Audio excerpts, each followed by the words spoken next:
Olá, eu converso hoje com o historiador Elton Frias Zanoni, que é saltense, mas já há alguns anos mora em Santa Catarina, onde atua como professor.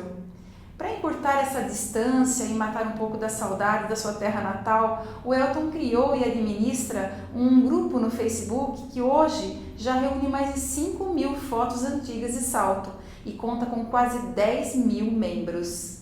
Bem-vindo, Elton, professor. Seja bem-vindo aqui ao Lado a Lado. Muito obrigado pela oportunidade de falar um pouco mais sobre o trabalho que eu desenvolvo à distância, para a nossa querida Salto.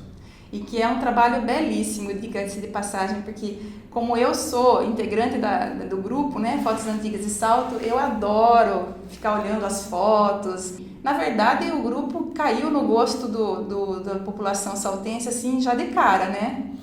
O grupo já tem quase 10.000 membros, 10.000 pessoas que ou observam as fotos ou postam suas próprias fotos, Eu mesmo já postei bastante coisa, O que eu tinha, assim, praticamente já foi tudo postado. Mas, eventualmente, as pessoas escaneiam, e publicam ali acervos pessoais ou de seus familiares, avós, tios, enfim, enriquecendo, e chegando a esse número expressivo em 4 anos de mais de 5.000 fotografias. Você esperava essa adesão toda quando você criou ou não? Você não tinha ideia de que as pessoas iam realmente aderir e colaborar assim com a comunidade? Eu esperava que houvesse uma boa adesão, não chegando nessa cifra que nós temos hoje.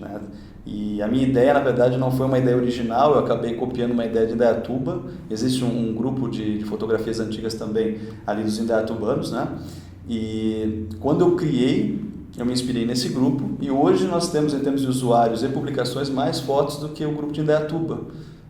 E o nosso grupo de Salto acabou inspirando o grupo de Itu, que também está com, acho que uns 7.000 seguidores já. Então é uma iniciativa assim, que deu certo em Salto, que deu certo em outras cidades vizinhas, que mostra que a população tem bastante zelo, pelo menos aqui na região, com a questão da memória. O grupo é uma preciosidade, Agora, qual a importância do grupo, que o grupo tem para você como historiador? Bem, eu vejo o grupo como uma continuidade de um trabalho que eu já fazia aqui em Salto, Mila? Eu trabalhei de 2006 a 2010 no Museu da Cidade, mas também tinha outras ações na própria Secretaria da Cultura e Turismo. Na época as duas pastas estavam juntas e nós acabamos trabalhando de perto com algumas iniciativas que ficaram aí para a história da cidade, como o Memorial do Rio Tietê e outros trabalhos de menor expressão, mas também bastante importantes. Então, quando eu olho para o grupo hoje, eu percebo que é uma continuidade daquilo que eu fazia, indo além, possibilitando que coletivamente se construa ali um banco de fotografias que não estavam sob guarda do museu, colaborando aí para enriquecer o próprio acervo não da instituição em si, mas da comunidade saltense como um todo. É interessante que nós temos ali fotos de famílias, de turmas escolares, de times de futebol de anos, assim, muitos anos, e as pessoas comentam muito, contam suas histórias a partir daquela foto. Algumas fotografias chegam a ter centenas de comentários, Então, acho que os comentários também, junto com a fotografia, são um documento dessa memória que está sendo produzida aí ao longo do tempo. Acabam também possibilitando o resgate de algumas informações ali que eram julgadas perdidas, algumas histórias associadas àquelas fotografias, àqueles lugares, pessoas que estão ali nas fotos. Isso acaba possibilitando reencontros também, pessoas que não se viam, não se falavam há muito tempo, acabam se esbarrando ali no grupo e reatando um contato. Muito, muito legal mesmo. E Elton, me diga uma coisa, todo esse material que está sendo reunido aí na comunidade, fotos e mesmo os comentários, estão sendo arquivados, armazenados em algum outro lugar, não só no Facebook? Eu, particularmente, não me preocupo em fazer um backup, digamos assim, daquilo que é postado no grupo. Então, até onde eu sei, isso só está na nuvem, só está ali no Facebook. Entretanto, acho que seria salutar, seria até necessário que se fizesse uma coleta dessas informações, uma salvaguarda, não sei se por algum órgão ligado à memória aqui na cidade, mas acho bem importante que isso seja pensado, seja feito. É importante se preocupar com isso mesmo, porque é um material de extrema importância, riquíssimo e que a população adora, as pessoas adoram realmente.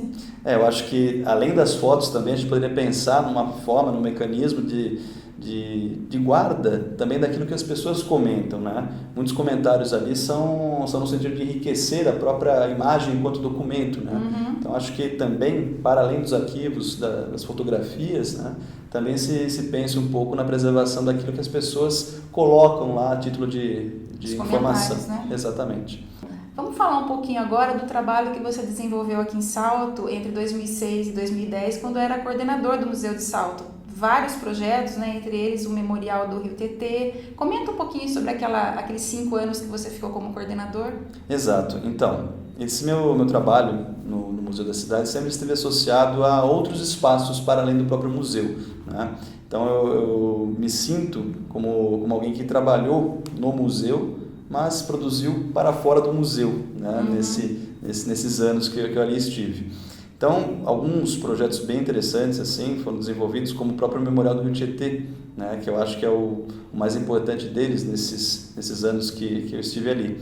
Ele foi inaugurado no final de 2008, mas é resultado de um trabalho que se estendeu aí por 2007, 2008 inteiro, né? E não foi só a criação de um espaço exclusivo no Memorial do Rio Tietê, também esteve associado a esse trabalho a criação de outros espaços, como o próprio Caminho das Esculturas, né? Todo o complexo turístico da Cachoeira, contempla a praça, né? Arquimedes La Molha. Que, na verdade, revitalizou aquele espaço, né? Porque era um espaço que estava, assim, subutilizado, né? Todo aquele espaço. Exato, subutilizado e bastante degradado. É. Né? É um espaço que exigiu muita energia do poder público daquele contexto para transformar naquilo, devolver aquilo, né? Para a comunidade saltense.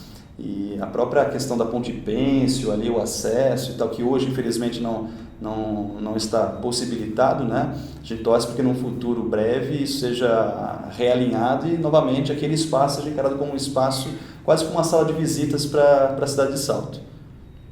E o Museu de Rua? O Museu de Rua é uma criação do grupo que instalou o Museu da cidade de Salto no começo da década de 90. Existiam painéis instalados em vários pontos considerados históricos da cidade.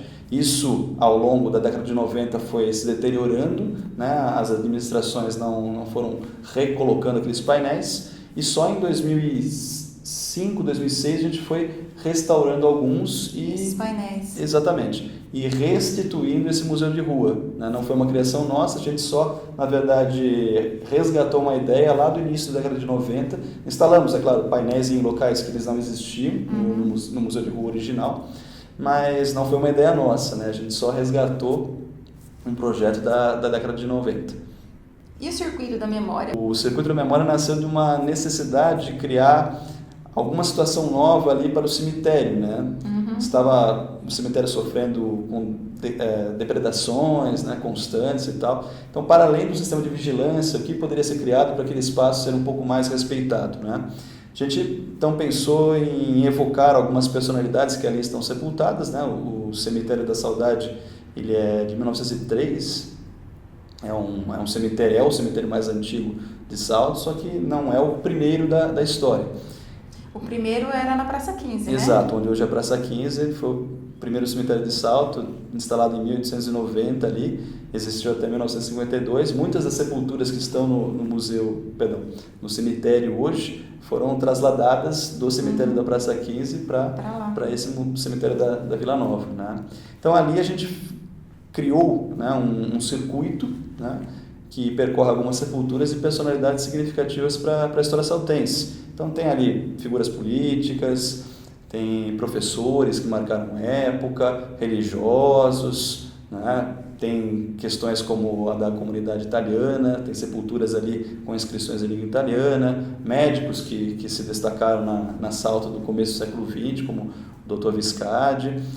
E também, né, essa ideia do Circuito da Memória está associada à figura do Dr. Barros Júnior, que tem uma sepultura ali, né? A gente acredita que essa sepultura tenha sido trasladada do cemitério da Praça 15 para esse cemitério. Essa sepultura estava ali sem identificação, né, bastante mal cuidada. Então, uma das ações também com a implantação do circuito da memória foi restaurar, dar uma dignidade para aquela sepultura de uma figura importante para a história da cidade, que é o Barros Júnior, que até guardou, né, em vida já o apelido de pai dos saltenses, por ter auxiliado no combate à varíola no final do século XIX, quando ele era industrial. Ele junto com José Galvão, são os dois industriais pioneiros da cidade de Salto. Então, foi uma ação, né, simples nossa de colocação de painéis em frente às sepulturas, painéis baixinhos, assim, para também não criar um impacto visual que não seria interessante, né? Essa ideia, então, de revalorizar a figura do Barros Júnior, dar essa dignidade à sepultura dele, e também criar um movimento diferente no cemitério, né? Uma visitação ao cemitério com o intuito de compreensão um pouco, né, desse passado saltense. Elton, e de onde vem todo esse amor pela história, né? Quando que você percebeu que história era uma coisa que você queria estudar e trabalhar com isso? É uma coisa que eu ainda investigo, sabe, para saber de onde vem, né? Mas o fato é que a história não foi a minha primeira escolha profissional, né? Eu cheguei a cursar engenharia por 2 anos e acabei trocando de curso, indo para o curso de História, onde eu me formei, né? Atuo hoje como professor, atuei... E agora está fazendo um mestrado, né? Exato, faço mestrado em ensino de História, então é o encontro de uma vocação mesmo, né? Mas também associo esse gosto, esse interesse por História, pelo interesse pela história saltense. E associo muito a figura do já falecido Héctor Oliveira Lesso, né? E de seu amor pelas coisas de um Salto que não existia mais, né? Então eu acompanhava as colunas dele no Jornal Taperá e tal, e isso sempre me despertou interesse, né? Só que eu nunca vi aquilo como um caminho profissional. Foi só realmente procurando um outro caminho que acabei escolhendo esse outro caminho como um caminho profissional, né? Não fazer apenas por gosto, por hobby, sim, como uma escolha, né, de profissão. E além do Héctor, do grande e saudoso Héctor Oliveira Lesso, alguma outra pessoa, algum professor de história em especial ou não? Eu acho que pensando na docência, né, eu não encontro nos professores de história uma inspiração. Encontro em alguns outros professores que tive ao longo dessa vida escolar que todo mundo tem, né? Eu estudei muitos anos ali no Sagrada Família, né, no antigo externato, hoje Escola Sagrada Família, e ali eu tive contato com muitos docentes que sim me inspiraram, né, para a atividade da docência. Então eu coloco de uma maneira bem aberta, assim, que todos os professores me inspiraram de certa maneira, né? Não houve um ou outro específico. E Elton, falando em Héctor Oliveira Lesso, Salto sofreu muito essa perda do Héctor, né, em 2012. Mas você teve essa oportunidade de conviver com ele e de, inclusive, fazer um documentário sobre a vida dele uns 2 anos antes dele falecer, né? Do falecimento do Héctor.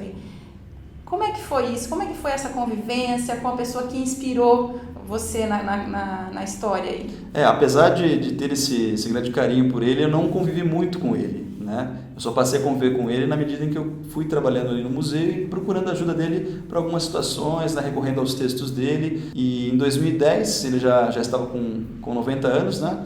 Me surgiu a ideia de criar um documentário biográfico, né, destacando a trajetória dele aqui na cidade, como historiador, né, porque para mim, enquanto pessoa que trabalhava no dia a dia com a história de Salto, a figura dele era importantíssima, né, junto com a figura do Luiz Castellari, acho que são os 2 grandes pilares aí dessa história local, né, que tem tanto valor assim, tem bastante valor para a comunidade saltense, aos olhos de outros, né.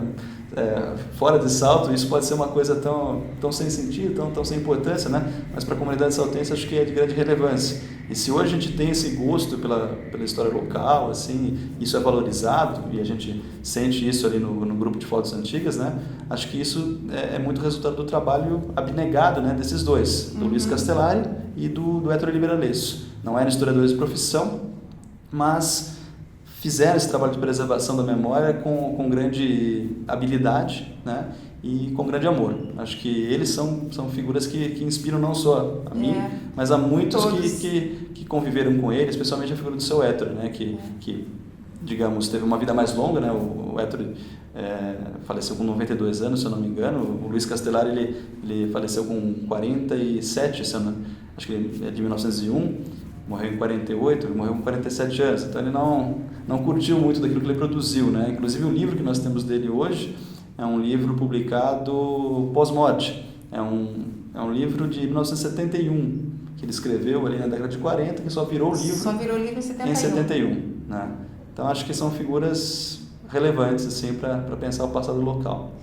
Vamos ver um pedacinho do seu Ettore no documentário que o Elton dirigiu.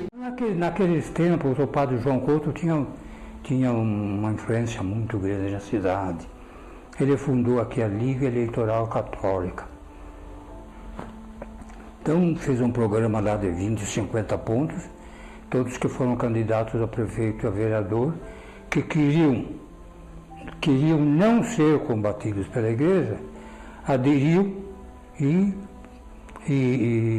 prometiam defender aqueles princípios. Então isso foi um bafafá danado na cidade, movimentou muito a cidade. A cidade tinha, parece que, 11 vereadores. Teve a primeira eleição, Tita Ferrari foi o prefeito, não tinha vice-prefeito, mas tinha a Câmara. Pedro Garavello era o presidente da Câmara. Depois, quando acabou essa legislatura, entrou a segunda, aí que eu me candidatei, por causa daquele movimento da igreja. Porque eles trabalhavam para eleger a gente. Não tinha que fazer muita coisa. Tinham os grupos que trabalhavam para escolher os melhores. Era muita briga, cada um defendendo o seu ponto de vista. Mas era bom, que o pessoal não trabalhava para ganhar a simpatia de fulano, ciclano, ou para dar alguma coisa. Ele trabalhava para a cidade, brigava por causa da cidade. Se agrediam dentro da Câmara dos Vereadores, porque um queria provar que trabalhava mais do que o outro. Tinha uma porção de coisa assim. Houve sessões que o delegado precisou ir lá revistar a gaveta dos 11, porque tinha gente armada. Mas era bom, era divertido. Então, a essa altura, a política foi assim. Depois, eu engrenei tanto na política que eu só não estou fazendo política, não estou dizendo agora, a questão de um ano para cá. Mas sempre eu trabalhei em diretórios, apoiando um prefeito. Poucas vezes o meu candidato a prefeito ganhou a eleição, porque a minha turma era do contra sempre. UDN, União Democrática Nacional. Elton, também foi por indicação do Ettore que você passou a escrever no Taperá, né? Ele tinha uma coluna no jornal Taperá. Exato. E ele indicou você para ocupar o lugar dele. Ele escreveu ali no Taperá, a coluna Arquivo, por mais de 20 anos. Né? Daí, na ocasião de gravação do documentário, ele chegou a sugerir, né, que eu assumisse a coluna, o espaço dele, e assim foi feito. Então, durante um ano e meio, eu segui escrevendo semanalmente, né, textos com vinculação à história da cidade de Salto, naquele espaço que ele manteve durante 20 anos. Né? Mas eu já escrevia antes em outro jornal da cidade, eu só passei a escrever no Taperá. E, ao mesmo tempo que eu escrevia no jornal, eu colocava isso num blog. Então, esses textos acabavam sendo conteúdo que ia para a internet e ali ficavam depositados. Né?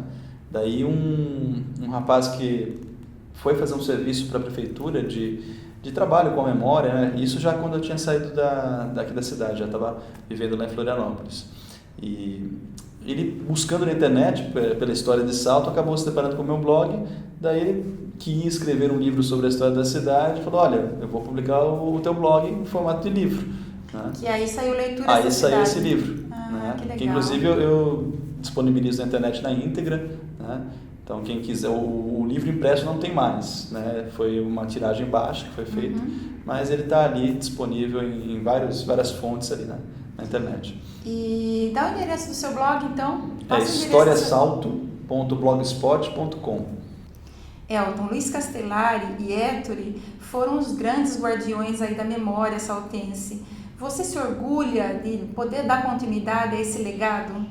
Me orgulho só de estar nessa sequência, né? Acho que eles produziram muito eles têm realmente um legado que merece ser destacado, e acho que a minha função, na verdade, é um pouco de dar vazão a isso que eles produziram, né, numa outra linguagem, numa linguagem que é da internet, né, e possibilitando aí que mais pessoas tenham acesso a isso que eles produziram, que a gente consiga, né, agora dar novos significados a essa história, a essa memória da cidade, e cada vez mais colocando isso como uma forma de se sentir pertencendo a Salto e valorizando a nossa cidade, preservando a nossa cidade, buscando o melhor para aqueles que vivem aqui nessa comunidade.